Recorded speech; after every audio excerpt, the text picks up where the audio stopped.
Au sommaire de cette édition au Burkina, 3 colonnes de l'armée, loyales au régime de transition renversé par un putsch, ont fait route ce lundi vers Ouagadougou.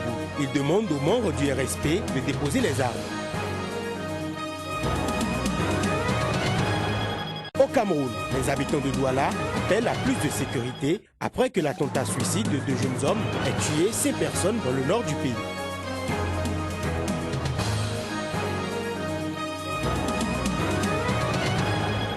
Enfin, au Kenya, on commémore le 2e anniversaire de l'attaque du Westgate. Plusieurs cérémonies de recueillement ont eu lieu dans le pays.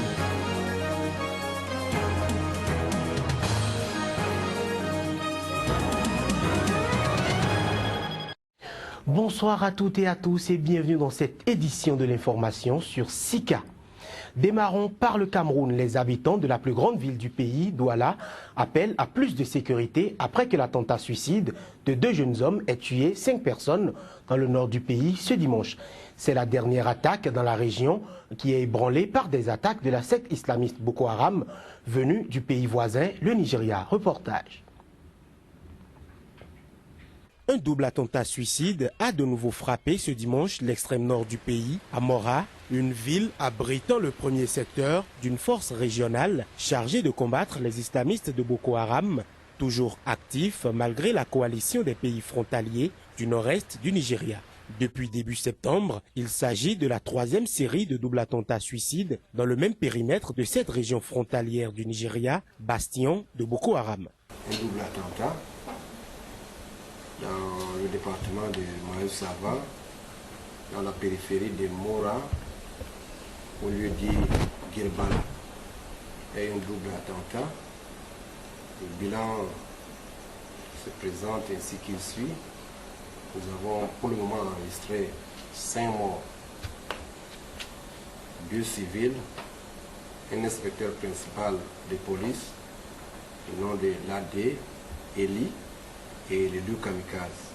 La ville de Mora, située à un carrefour de routes reliant le nord du Cameroun au Tchad, mais aussi par l'ouest au Nigeria, abrite une importante base du bataillon camerounais d'infanterie motorisée qui traque aux côtés du bataillon d'intervention rapide les islamistes de Boko Haram qui parviennent encore à s'infiltrer malgré un renforcement des mesures sécuritaires et un appel constant des autorités camerounaises à la vigilance de la population. On doit sécuriser toute la région parce que hier c'était Kolofata, aujourd'hui c'est Mora, ça veut dire que demain ça peut être Maroua, ça peut être Gawa. Donc le gouvernement devait vraiment sécuriser toute cette région. Mora est aussi le quartier général du premier secteur de la force multinationale régionale des pays riverains du lac Tchad chargée de combattre Boko Haram.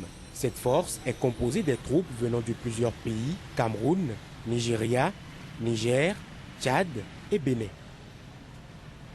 Du Cameroun, rendons-nous au Nigeria. Au moins 54 personnes ont été tuées dans les attentats perpétrés par le groupe islamiste Boko Haram dimanche à Maïdougouri, dans le nord-est du pays.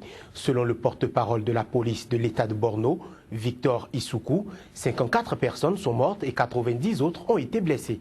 Selon un communiqué du porte-parole de l'armée qui les a imputés aux terroristes de Boko Haram, il y a eu 3 explosions d'engins artisanaux improvisés dans les quartiers de Gomari et d'Adilari à Maïdougouri.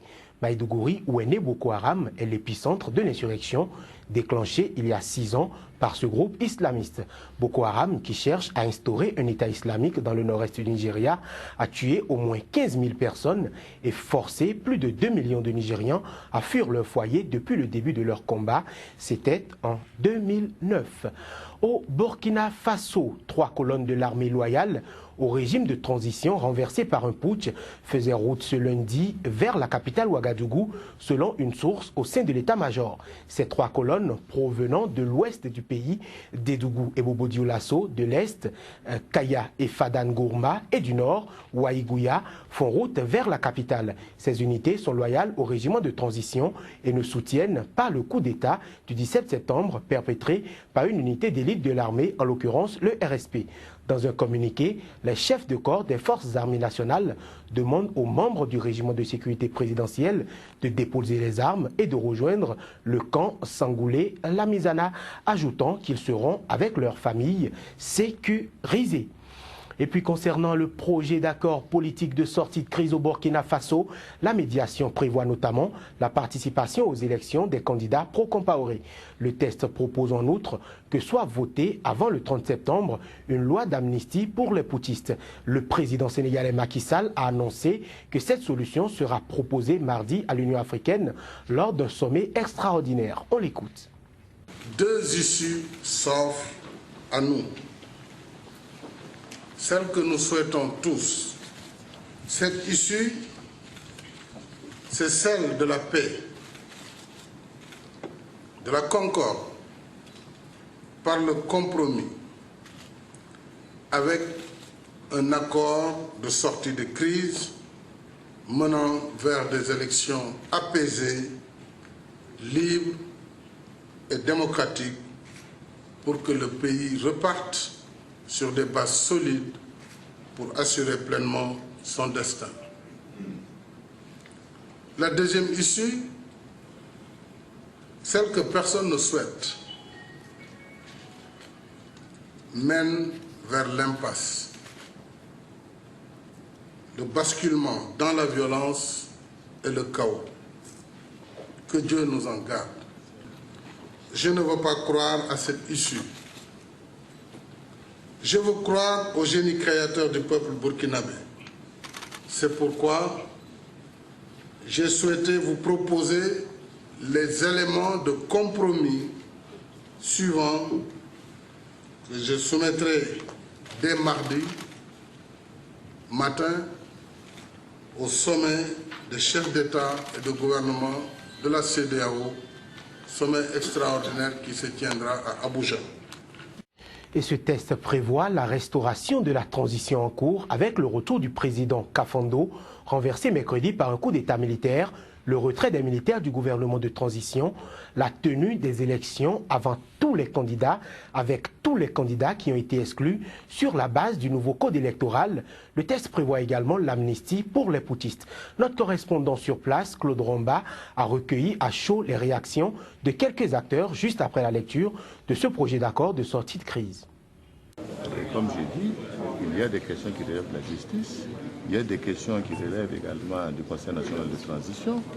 Nous estimons que la Constitution n'étant pas suspendue, il faut suivre les procédures qui intègrent justement l'ensemble de ces structures-là.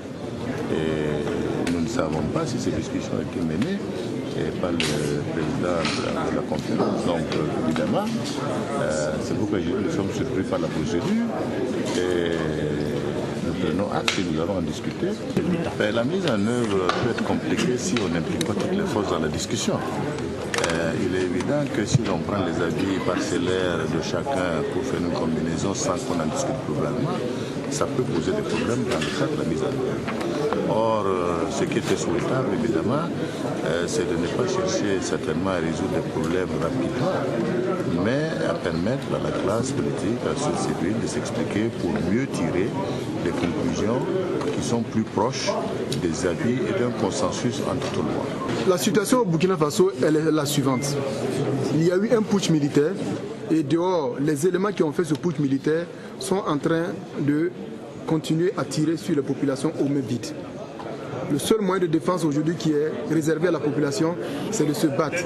C'est de continuer effectivement donc à mener la résistance active. C'est de continuer à défendre le pays et l'état de droit. Donc nous allons continuer à défendre le pays et l'état de droit.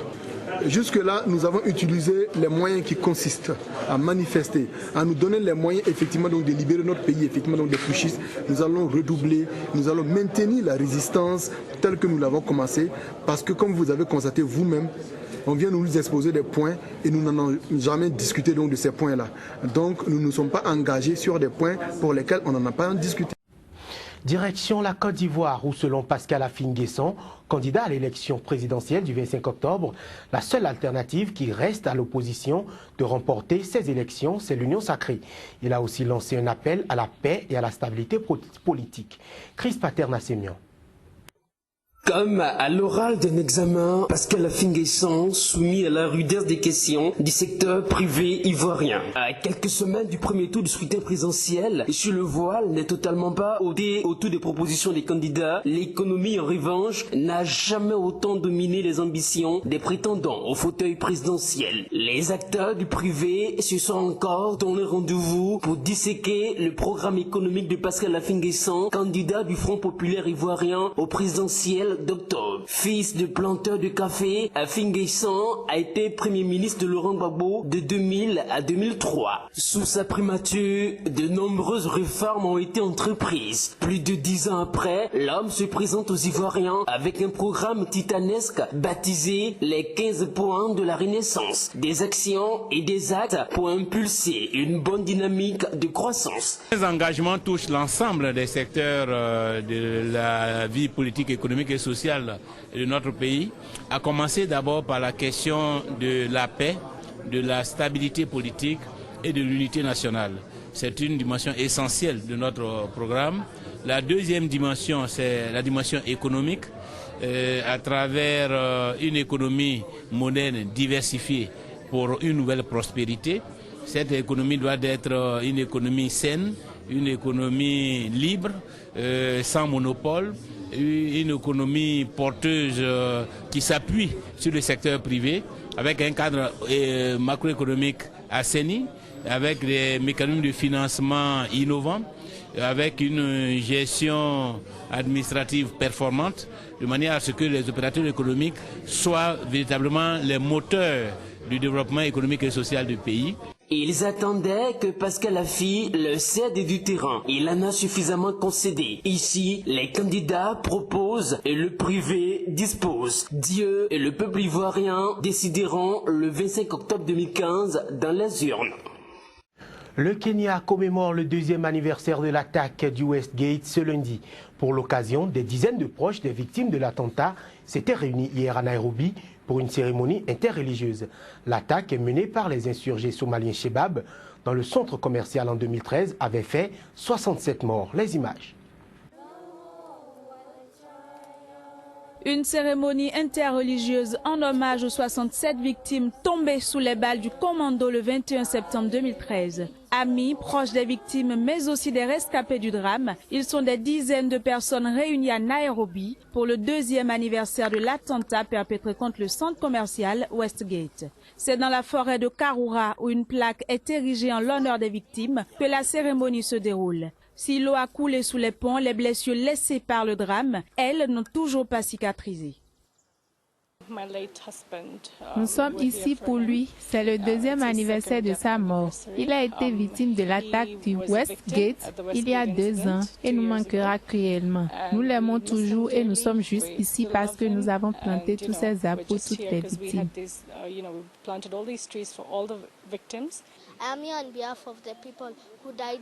Je suis ici au nom des personnes qui sont décédées au centre commercial Westgate qui a été attaqué par les militants. Je suis ici pour célébrer leur vie parce que c'était la pire mort qui existe. Pour rappel des faits, 4 hommes armés de grenades et de kalachnikov avaient fait irruption dans le Westgate aux alentours de midi le 21 septembre 2013. Les assaillants avaient tenu tête pendant 4 jours aux forces de l'ordre. Les enquêteurs ont confirmé qu'ils sont tous morts dans les affrontements avec les forces kenyanes. L'attaque avait été revendiquée par les Shebab, alliés à Al-Qaïda, en représailles à l'engagement du Kenya au sein de la force de l'Union africaine en Somalie, l'AMISOM.